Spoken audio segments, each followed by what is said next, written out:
Lundi 4 septembre 2023, mesdames et messieurs, bienvenue sur le journal du Septentrion au quartier Gano dans le premier arrondissement de la ville de Parakou. Un drame a frappé une famille avec le décès tragique d'une fillette d'environ 10 ans. Portée disparue depuis la veille, c'est le corps sans vie de l'enfant qui a malheureusement été repêché d'un puits ce dimanche matin après maintes recherches. Selon les propos de Lafiata Moussero, conseiller local au quartier Gano, la victime se rendait régulièrement au puits pour puiser de l'eau pour sa mère. Cependant, son attitude avant de s'y rendre le jour du drame laissait penser qu'elle ne voulait pas exécuter cette tâche. Inquiète de l'absence prolongée de sa fille, la mère s'est mise à sa recherche, ne se doutant pas de ce que la jeune enfant pouvait se trouver au fond du puits. C'est dans la matinée du dimanche que des voisins cherchant à puiser de l'eau dans le dit puits ont remarqué la présence d'un corps humain qui s'avère être celui de la petite fille. La police républicaine a été frappée par un deuil ce dimanche 3 septembre 2023. En effet, il s'agit du sous-brigadier Major B. Sokoto, âgé de la trentaine environ, dont le corps a été retrouvé sans vie dans sa chambre au quartier Tassidedji à Malanville ce dimanche matin. Selon les informations, le défunt était encore bien portant la veille et même aperçu en circulation par son voisinage. Pour l'heure, les raisons qui expliqueraient ce décès tragique de cet homme en uniforme ne sont pas encore connues.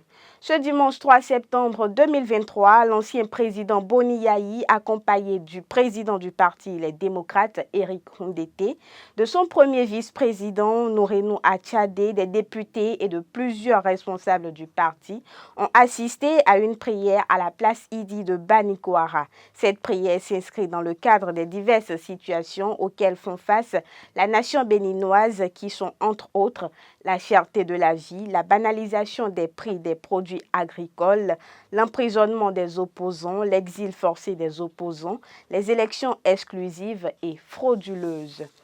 L'honorable Robert Gbignon, accompagné d'une forte délégation composée de l'honorable Cora Gounouzime et de plusieurs autres membres éminents du parti Bloc républicain, était dans la matinée du samedi 2 septembre 2023 avec les populations de Kalalé.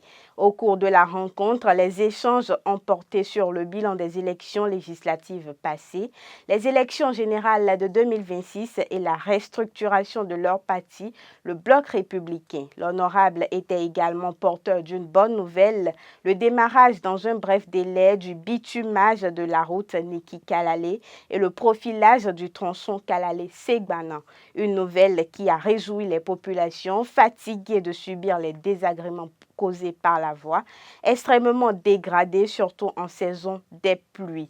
Pour finir, après les discussions d'usage, l'honorable a invité la population de Kalalé à toujours garder la lanterne allumée afin que la victoire soit du côté du Bloc républicain lors des élections prochaines prévues pour 2026.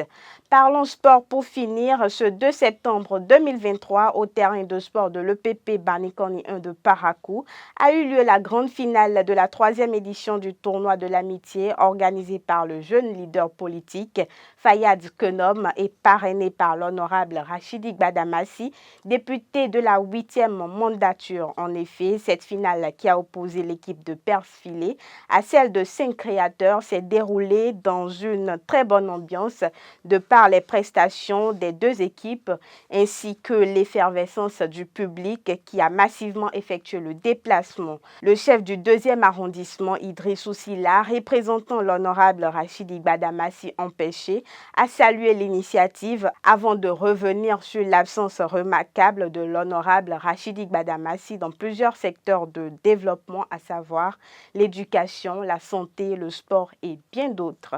Ce sera tout pour aujourd'hui. Bonsoir chez vous.